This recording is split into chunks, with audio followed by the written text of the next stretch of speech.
I have got to know Adam more the last few months, and I admire his passion and his enthusiasm, and it is makes me excited to see that in younger people.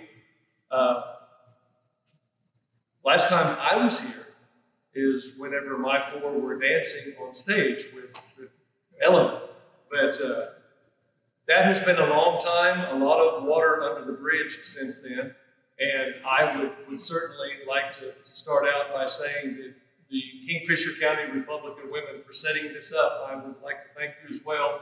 I know that the heat and summer and harvest, there's a lot of things going against us maybe for the crowd tonight, but I do see folks from Dewey County, I see folks from Blaine County, as well as folks from Kingfisher. I don't spot anybody from Woodward just yet, but we're gonna make our way out there as well. It is a big district. It is a very large district. Those of you that are unaware, it starts just north of El Reno and goes all the way out past Woodward to the lake, but not the town of Fort Supply. So it is a big area. But District 59 is a very diverse area, but it's very strong. I appreciated Tony's prayer to start us off because we certainly have issues in our country. We have issues in our state, and we have issues in our communities. But all of the problems that we see on TV, that the media brings us, nothing there compares to our ability to fix that if we start right here in communities like ours. Visiting with a gentleman out there, he said, this is where things begin. And that is a fact. Our country happens because of all of the thousands and thousands of little communities just like this. Kingfisher, the community, has blessed my family for many, many years. My life has been an open book, and many of you are aware.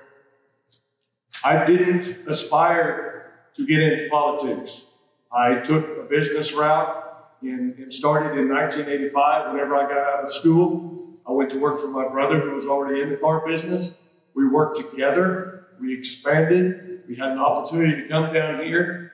Jim spent more time in this community than I have. Jim afforded me the opportunity to be at home with my wife and raise my family. And what I have done with my family is the same as many of you have done with your families. You start at the kitchen table with your kids. They learn respect, they learn responsibility, and we wouldn't have near the problems that we have if we would get more people back to them. If there were parents in every home and they talked together at the kitchen table about how to treat people and how to be responsible young people. We don't have a lot of problems in our little area like they do in the rest of the world, but we have to take the lead. We have to work family by family, community by community to solve problems that are troubling our entire country. I started about a year ago visiting with Representative Sanders, who has done a tremendous job representing not only his hometown community here, but every community throughout the district.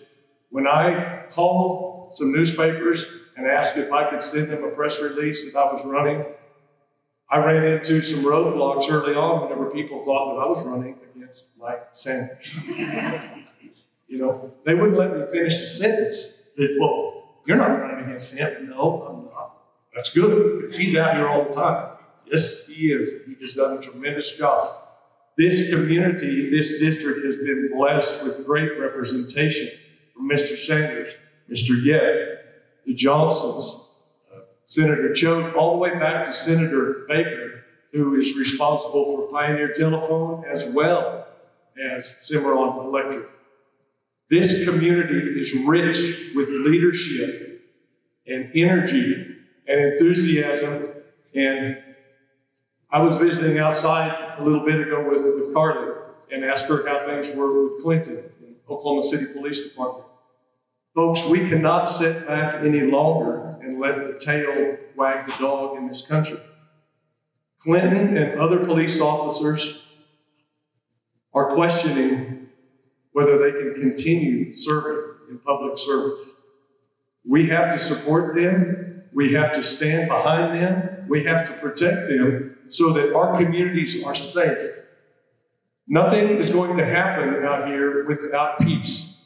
And I told Adam when we had lunch back in January, we both want the same things for our district. I admire him and I appreciate his willingness to step out like this. I have had a career. I have had some success. I have been blessed. And with that, at times, I have a little bit of an ego that I think I may know more or I'm capable of more. I am humbled in this race to get out and talk with people face to face at their front doors and learn more about them. I am not professing to anyone that I have all the answers. But through my years of experience, through relationships that I have had, I know many people in this community and other communities in various walks of life and experience that they can share if I am blessed with the opportunity to serve at the Capitol, because I have learned, and Adam is very much aware because he's worked in that building before, how many people down there are paid to make you understand things on their terms, to try and convince you that their idea is the best idea. It has been mind-boggling the amount of people who have reached out to us these last several weeks. We need people like you to hold us accountable, to help us make the right decisions. Even when decisions seem obvious sometimes, I'm sure the senator will attest, when you think you're doing the right thing and you move forward, sometimes there are these little things called unintended consequences that we didn't foresee, and you have to adjust your path along the way. Both of us want the same thing. Both of us are blessed that this is a primary, that we don't get to do this until November. But you people are going to decide